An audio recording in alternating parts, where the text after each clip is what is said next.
ვაგრძელებთ მეგობრებო ბრიტანეთის და ანგლოსაქსების თანამედროვე ელიტების და იმპერიის საფუძვლების განხილვას. დღეს უკვე ვისაუბრებთ, როგორც შეგვირდით, სესილ როუდსის შემდეგ, ასე ვთქვათ, მისი ფესვები საიდან მოდის და საერთოდ მისი იდეები საიდან მოდის. ჩვენ ვნახეთ წინა ვიდეოში, რომ სესილ როუდსი მას შემდეგ რაც გაწევრიანდა ოქსფორდის უნივერსიტეტის აპოლოს მასონურ ლოჟაში მას ჰქონდა გამოცხადება, სადაც ჩვენ ვისაუბრეთ იმაზე, თუ რა იდეები გაუჩნდა ამ გამოცხადების შემდეგ.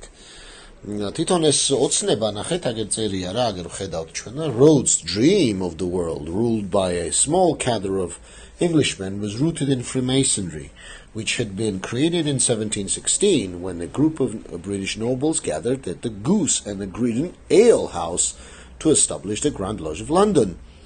ანუ ქილიანად ესე იგი როგორც ნახეთ, როუდსის ეს ოცნება ანგლოსაქსური დომინირების შესახებ, რომელსაც მიაღწიეს 90-იან წლებში, ჩამოყალიბებული იქნა თავისუფალი მასონების იმაში, რა ქვია, იდეებზე, რომელიც თვითონ ეს მოძრაობა თავისუფალი მასონების 1716 წელს შეიქმნა და მათი შემქმნელები არიან, ასე ვთქვათ, ლონდონელი დიდგვაროვნები, რომლებიც იკრიბებოდნენ ეგრეთ წოდებულ Goose and Green Ale House-ში და ჩამოყალიბეს ეგრეთ წოდებული ლონდონის დიდი ლოჟა.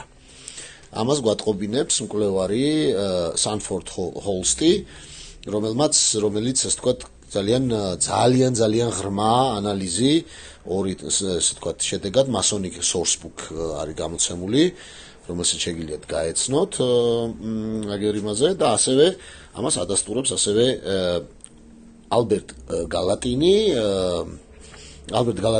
მეკი, რომელიც არის, როგორც ხედავთ, აგერ უზარმაზარი, ასე ვთქვათ, წიგნის რამოდენიმე ტომია წიგნში, რომელსაც ქვია The History of the Masonry, რომელიც 1898 წელს გამოიცა და არის დღესაც ხელმისაწვდომი. აი ეს ვთქვათ, ორი წყარო გვაქვს ამისი ამ ამბის ძვირფასო მეგობრებო და ხალხს კი გონია, რომ ეს არის შეთქმულების თეორიები, არავითარ შემთხვევაში, ეს არის ისტორია, ჩვეულებრივი ისტორია. ვინები იყვნენ ეს ადამიანები, ვინც ეს ჩამოაყალიბა? ხო, ესენი იყვნენ დიდგვაროვნები ანტონი სეიერი, ჯონ თეოფილუს დასაკილიერი და ჯორჯ პეინი, რომლებიც ეს ვთქვათ აღფრთოვანებული იყვნენ სერ ისააკ ნიუტონი, აი ეს დიდი ფიზიკოსი, მაგის იდეებით, იმიტომ რომ უნდა გესმოდეთ, რომ ისააკ ნიუტონი ფიზიკის გარდა იყო ასევე გატაცებული ასე ვთქვათ ესეთი თეოლოგიას ვერ დავარქმევ, რაღაცა თეოლოგიური მიმართულების მაგიური რიტუალური რაღაცეებით და მას მიაჩნდა, ისააკ ნიუტონს მიაჩნდა, რომ სამება, ყოვლადწმინდა სამება არის თაღლითობა და მას მიაჩნდა, რომ იესო ქრისტეს ღმერთად აღიარება, როგორც პირველ შემოქმედისა, იყო აი ნახეთ რა წერია Legacy of Primitive Christianity. Newton further maintained that the worship of Christ in place of God, the first cause and the grand architect of the universe, was idolatrous. ნახე, ანუ მას მიაჩნდა, რომ ქრისტეს თაყვანისცემა როგორც შემოქმედისა იყო კრეხელობა და ვთქვათ მრუშობა ღმერთის მიმართ.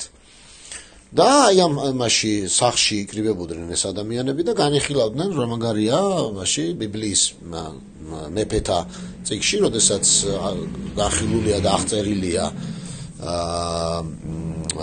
სოლომონის ტაძრის, ასე ვთქვათ, აღწერილობა, იქ ზომები და ასე შემდეგ, როგორი ჰარმონიულიაო განსუფრებულები იყვნენ და მიაჩნდათ, რომ მხოლოდ, ასე ვთქვათ, ნიუტონის ფიზიკით და მათემატიკით იხსნება, აბსტრაქტული მათემატიკით იხსნება ეს და აქ ქრისტე არაფერ შუაშია, არამედ ეგრეთ წოდებული დიდი არქიტექტორი, აი ესე ეძახიან ამას მასონები და სწორედ ნიუტონის იდეებზე დგას ძვირფასო მეგობრებო და აი ნიუტონის იდეებს ბოლომდე იზიარებდა ბატონი როუდსი, რომელმაც დაიწყო სწორედ აი ეს მოძრაობა, რომელზეც ჯერ თითქმის არაფერი გვითქვამს.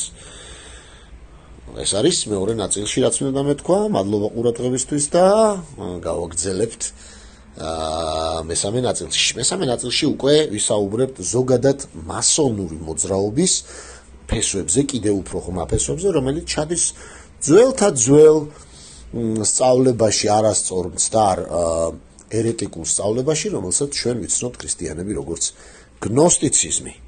ამაზე შემდეგ ვიდეოში ვისაუბრებთ. მადლობა ყურადღებისთვის.